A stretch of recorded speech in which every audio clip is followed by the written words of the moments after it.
Jóvenes estudiantes, muy buenos días. Sean ustedes muy bienvenidos a la clase de ciencias naturales.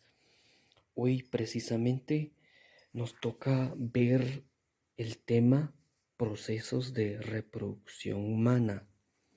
Por favor, estimados estudiantes, pongamos mucha atención a todo lo que vamos a compartir, siempre y cuando recordándoles ver todos los videos, por favor, siempre y cuando terminemos lo más pronto posible las hojas de trabajo.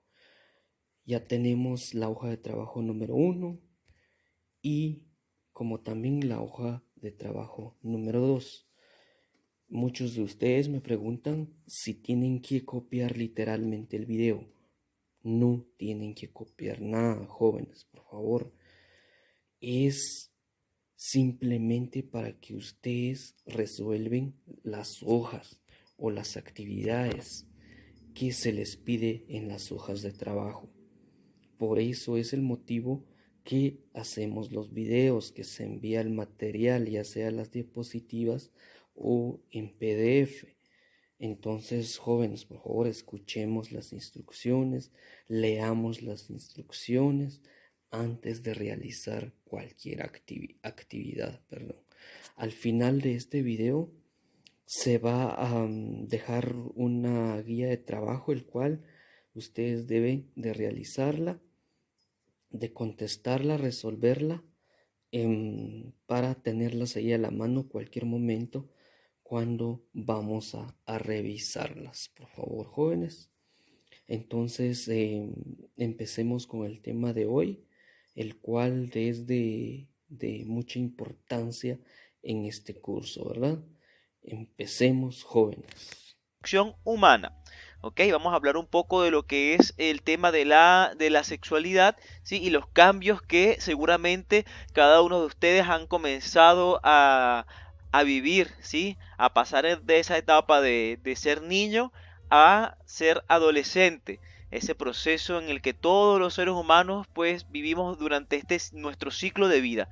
Sí, que nacemos, vamos creciendo, nos reproducimos y luego morimos. Bueno, pues en este momento estamos pasando por una etapa de desarrollo, ya lo que conocemos como pubertad. Vamos a hablar de algunos conceptos, por supuesto, que están muy relacionados a este tema, pero fundamentalmente en lo que es hoy me interesa que conversemos o quiero compartir con ustedes sobre el tema de la gametogénesis, ya que es el proceso por el cual se originan nuevas células sexuales que posteriormente darán origen a un nuevo individuo, ¿sí? En este caso un individuo humano. Bien, entonces, para comenzar la clase quiero hablarles un poquito de la historia, ¿no? De la ciencia, cómo ha estudiado el tema de la reproducción humana, ¿sí? En algunas ocasiones, como digo yo aquí, mi personaje, mi avatar en esta presentación, le pregunta a esta niña, le podemos llamar Camila, Constanza, no sé cómo queramos llamar, dice, ¿sabes cómo pensaban antes que se originaba un nuevo individuo humano? Entonces, Camila piensa que, como ha visto en televisión, quizás en las comiquitas, ha visto que es una cigüeña que trae a los bebés, ¿no? Eso es lo que siempre nos hacen creer cuando estamos de niños.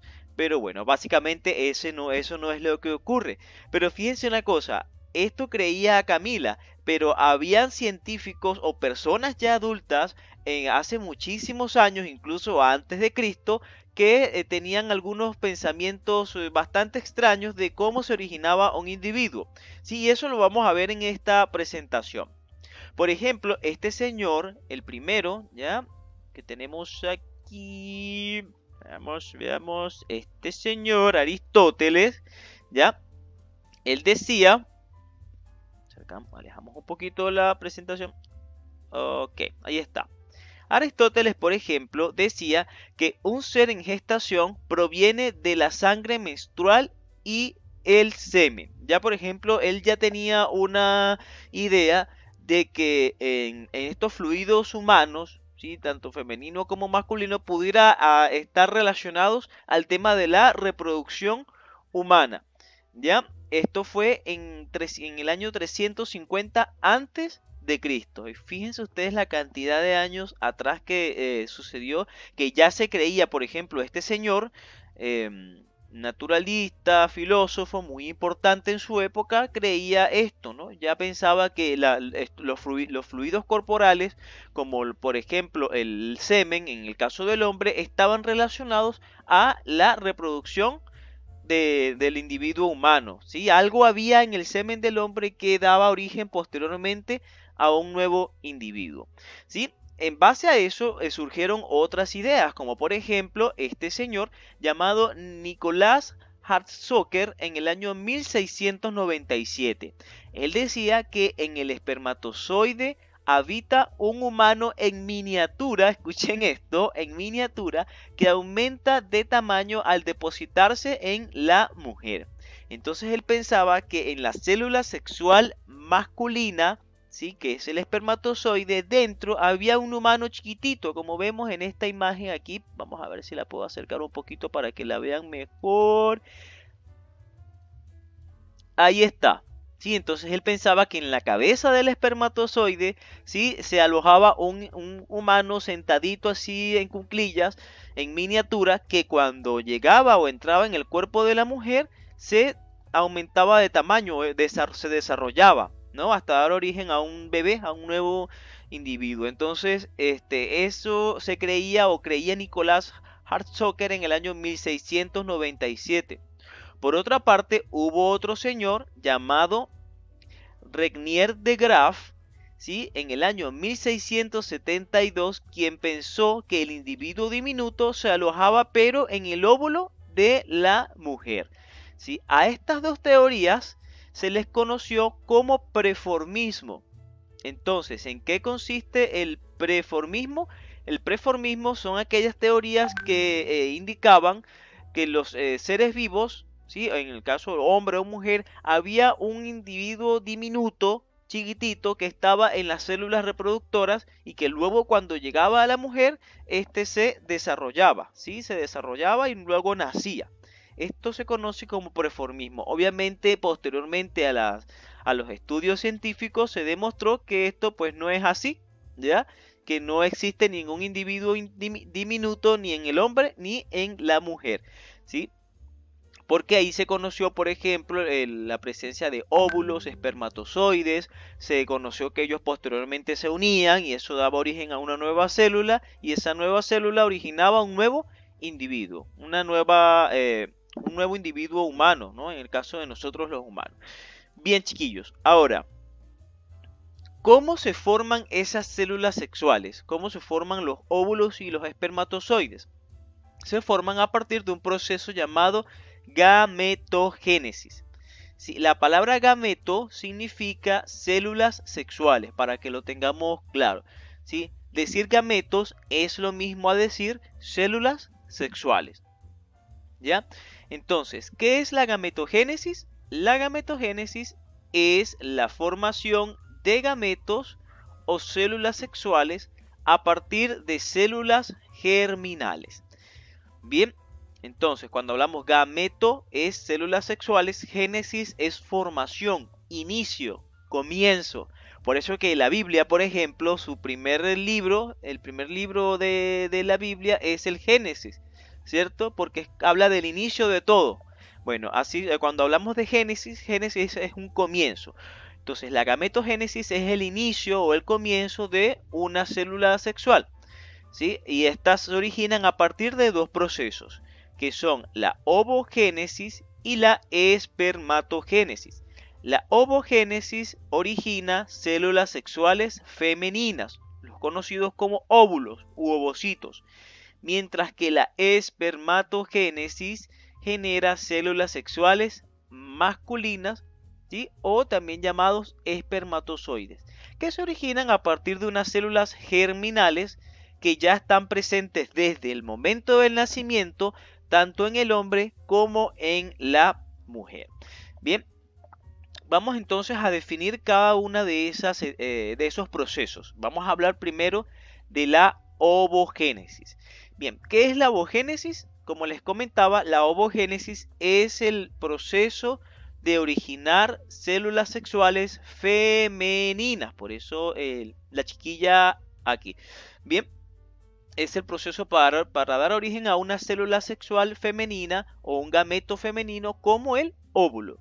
¿Sí? Los óvulos son las células sexuales femeninas. Están presentes únicamente en la mujer. ¿Cómo se originan? A partir de una célula primaria.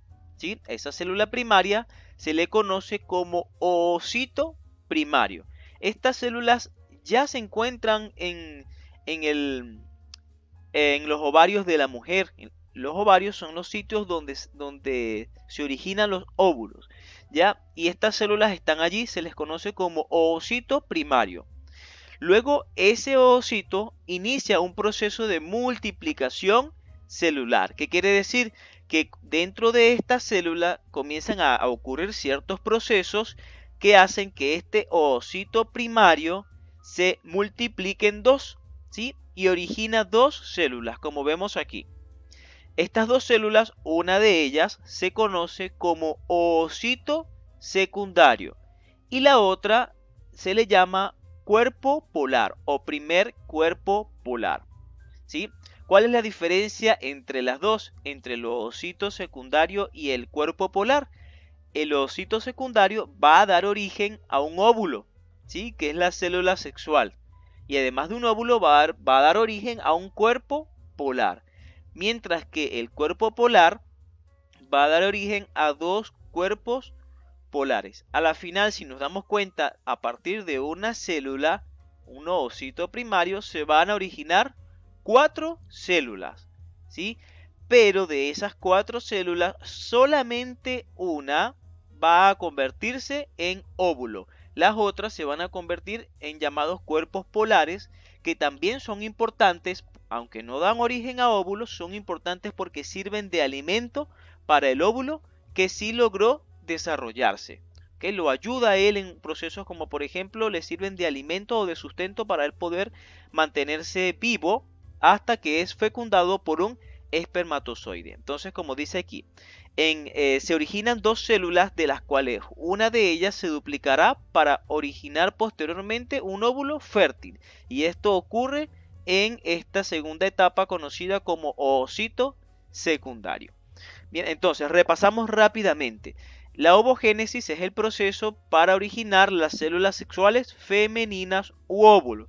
Se originan a partir de un oocito primario, que en un principio comienza un proceso de multiplicación ya interno, y al multiplicarse internamente se hace más grande y se divide formando dos células, una llamada oocito secundario y la otra cuerpo polar. El oocito secundario también se va a multiplicar, es decir, va a ocurrir una segunda división celular y va a dar origen a un óvulo maduro, ¿sí? Que posteriormente puede ser fecundado, y a una célula polar. El otro cuerpo polar va a dar origen a dos células polares. El resultado final entonces, un óvulo y 3 células polares por cada oocito primario presente en las células de los ovarios de la mujer. Una mujer puede producir hasta 400.000 oocitos en su vida, ¿sí? En su ovario, ya que posteriormente van a dar origen a óvulos.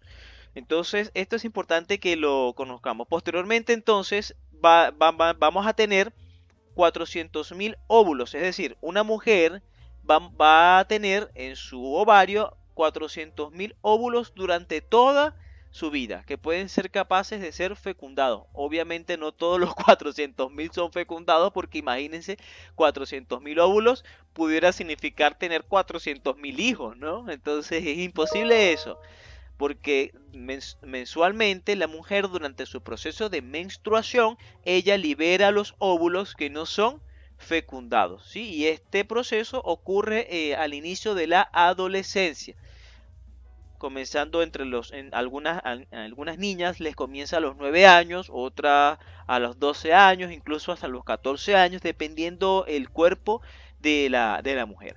Bien, pasando a otro proceso que también es muy importante, pero que ocurre solamente en los varones, es el proceso de la espermatogénesis. La espermatogénesis es el proceso de dar origen a células sexuales, pero masculinas.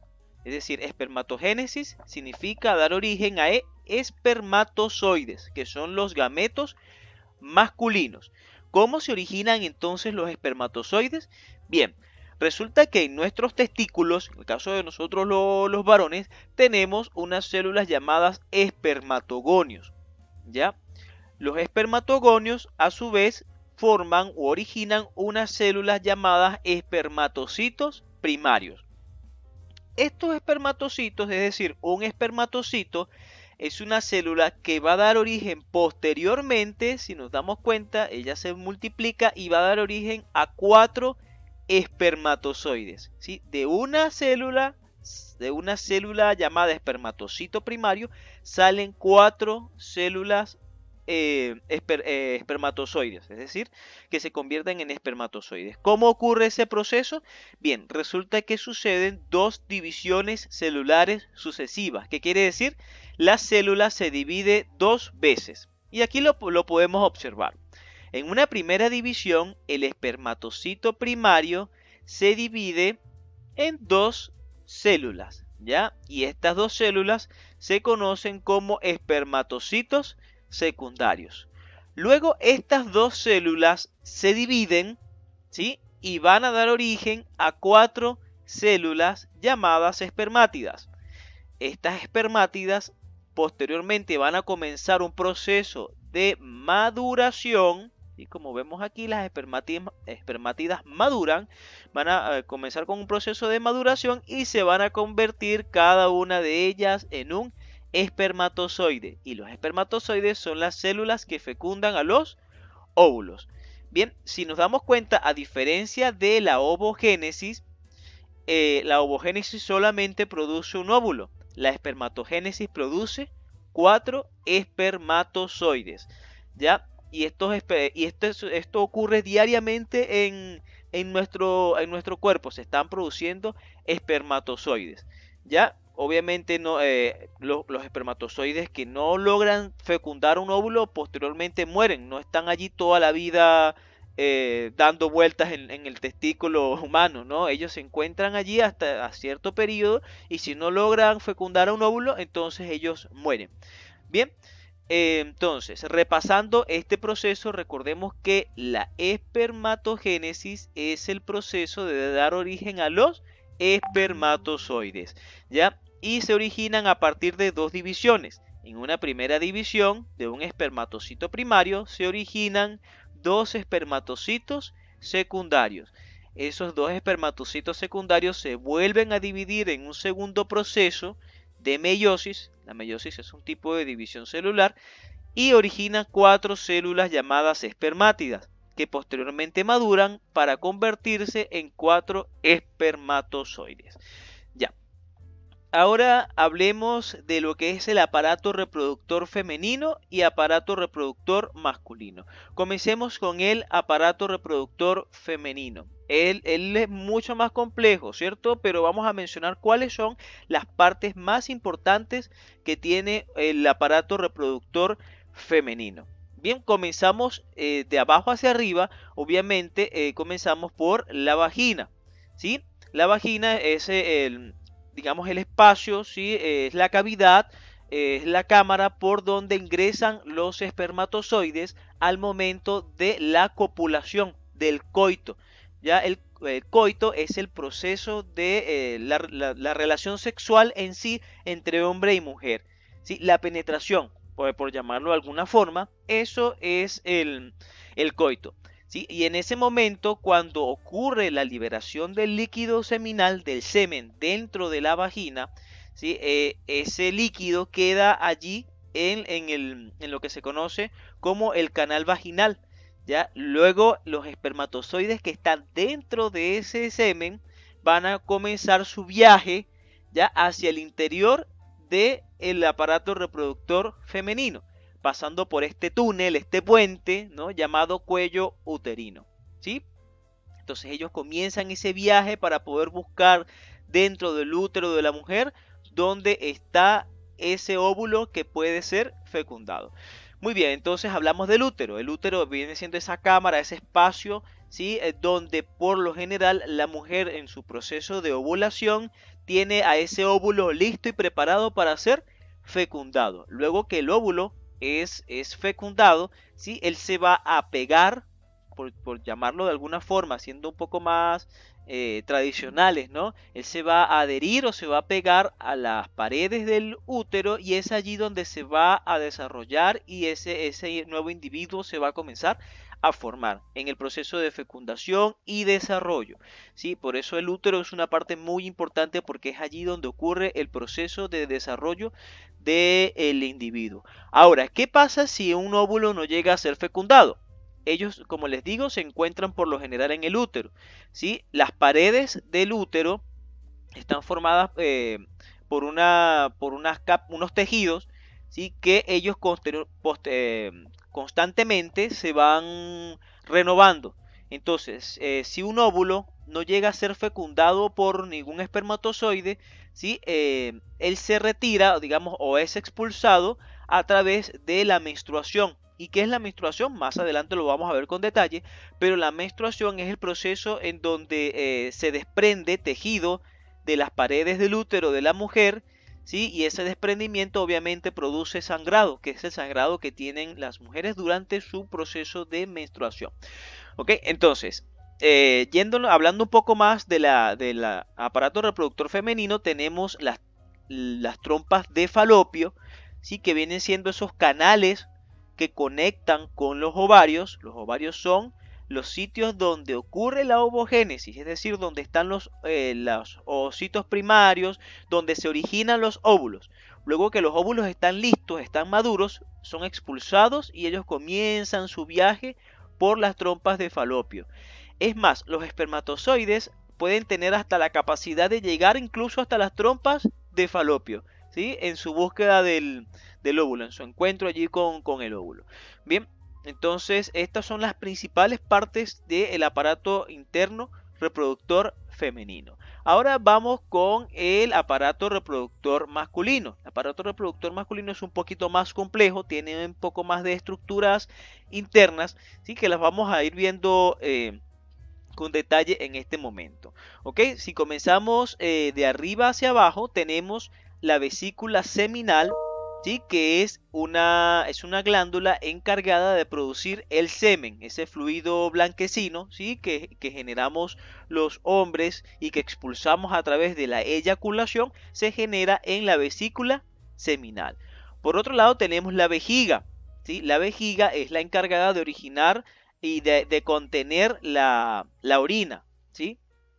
Ahora bien, en este caso también tenemos como parte del sistema reproductor o aparato reproductor masculino, tenemos a la próstata.